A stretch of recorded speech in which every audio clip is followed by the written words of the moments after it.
another exciting session at the 21st World Congress of Accountants here in Mumbai.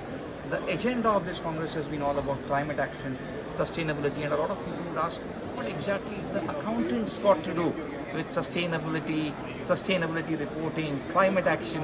Why is the climate action so high on the World Congress of Accountants agenda, on the IFAC agenda? With me to discuss this and a little more is Thuto Masasa, who is the head of advisory services at BDO South Africa.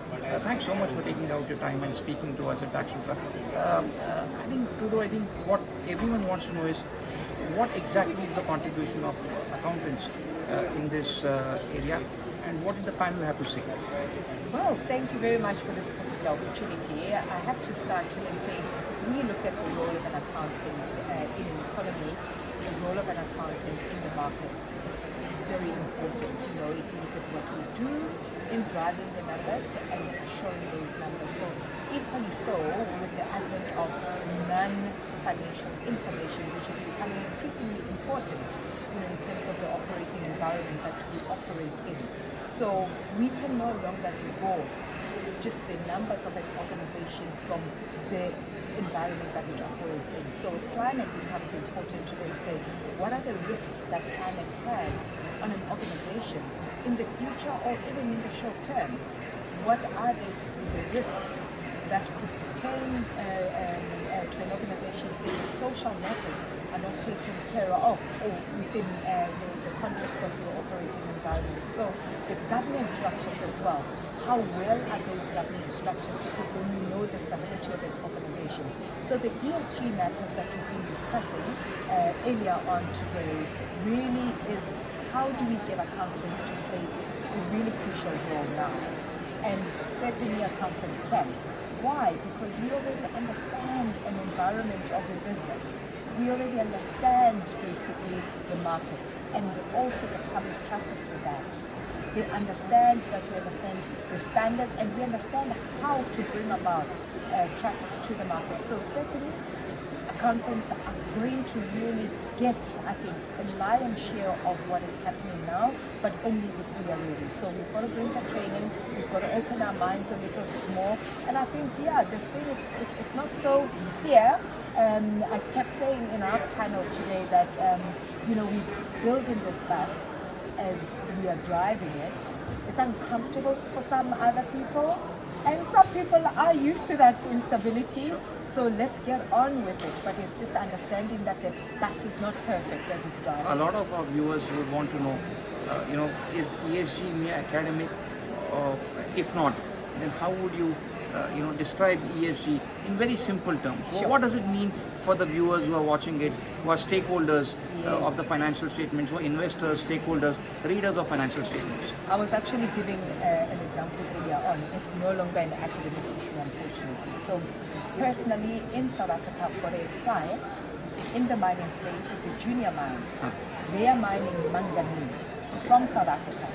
They need an offtake for their manganese. The off-taker is sitting in Europe.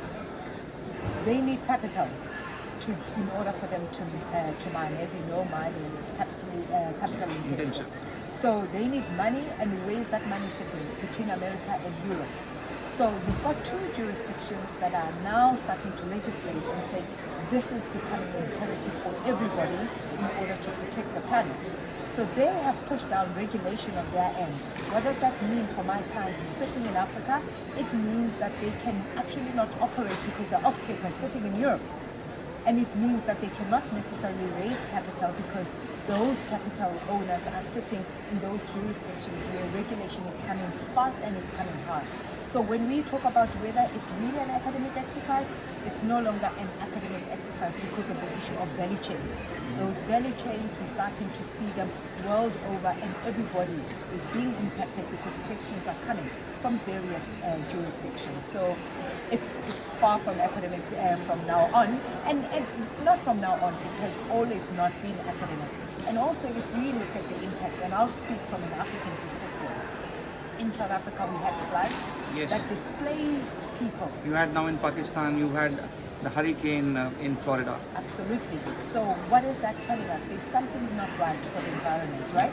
And if it's not right, what does that mean for those businesses that may operate in there?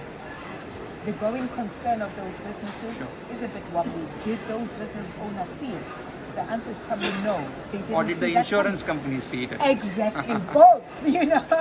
So it's no longer academic. It is really something that is starting to affect us. And equally so with the social matters. If you don't take care of the communities around you, and we've seen it in South Africa, they're starting to hold you accountable. You know, if you don't look after the people that work for you, we look at the remuneration conversations that are going on between the pay gap with the highest paid in the organization, and the lowest Executive paid. and Absolutely, there's big questions that are being asked. Is that ethical? Is that the right thing to do? Is that sustainable?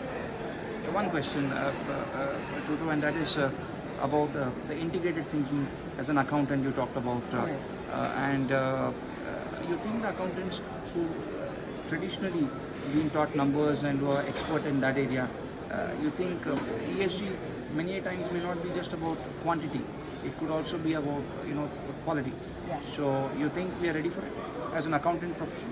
Look, that's the hardest bit, I think, for an accountant, because we are used to quantitative. Things must be numbers, and we must be able to account for it. And ESG is anything but that, because I think we've gone through the carbon credit thing, and I don't think that worked out well.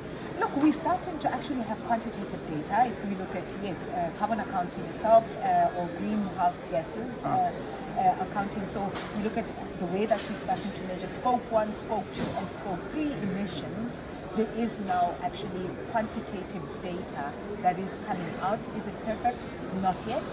Are we building towards that? That's where we're building. And accountants will get ready. You think the young accountants are going to be trained in this, right? Absolutely, and that's what I'm encouraging. And I think, you know what, young people today are actually more conscious than maybe the rest of us in terms of how are we taking care of the planet. So let's attract the young ones and allow them to participate in this ecosystem of sustainability and accounting. Thanks so much, Thuto, for talking to us. Thank you so much. Thank you.